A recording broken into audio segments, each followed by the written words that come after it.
to the Scottish Property Federation. I'm Michaela Sullivan and I am becoming your new chair in the unusual circumstances in which we find ourselves as an industry and society. First, I would like to thank Robin Blacklock for his insight, diligence and good humour in his year as our 2020 chair. We could not have imagined back in November 2019 the impact that COVID would have on our industry or indeed our lives. Robin found himself leading us through multiple strands of policy work and increased dialogue with you, our members, as we sought to secure the best outcomes for our industry in a policy landscape that changed, at times by the hour. And under Robin's leadership, we have made real impact. For example, SPF was instrumental in securing changes to planning legislation, conducted an authoritative commercial landlord survey which provided detailed information to decision makers, and liaised with government to push for the safe opening of construction sites. Robin consulted widely across the industry and has always welcomed debate, hosting multiple virtual membership meetings focused on regions across Scotland. And alongside these achievements, Robin has also impressed us with his football knowledge, his trainer wearing habits, and of course, his dancing skills. So thank you, Robin. As I become your chair, the SPF will continue to press for sustainable economic growth with renewed urgency as we begin to emerge from the impacts caused by this unprecedented global event. The real estate industry is well placed to play a huge role in Scotland's recovery from this pandemic as we influence how and where people work. We are involved in many evolving sectors such as office development, build-to-rent homes and student accommodation, as well as investing in the crucial logistics facilities that so many of us depend on now more than ever. Yet a recurring theme for me is the importance of how we are perceived as an industry by society and stakeholders at large.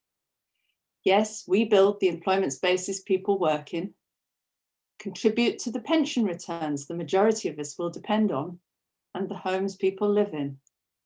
Yet in the eyes of the public, development is still often regarded negatively.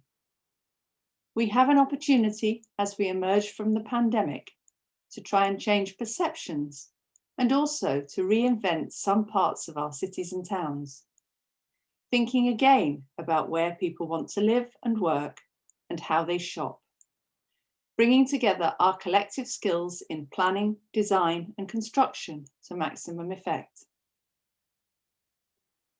Going forward, we will need to work together to bring about further change in the materials with which we build and how we heat and power our spaces, the infrastructure we need to support economic growth, how our retail portfolios will work with changing habits, and as we progress towards demanding targets to achieve net zero carbon. Next year is an election year in Scotland, and we can be sure that these future challenges in the new context of COVID will feature heavily in political debates, potentially setting the policy context in which our industry will exist for years to come. Many of us have adapted to working digitally, and we will explore what this means for our businesses with you, our members, over the coming year.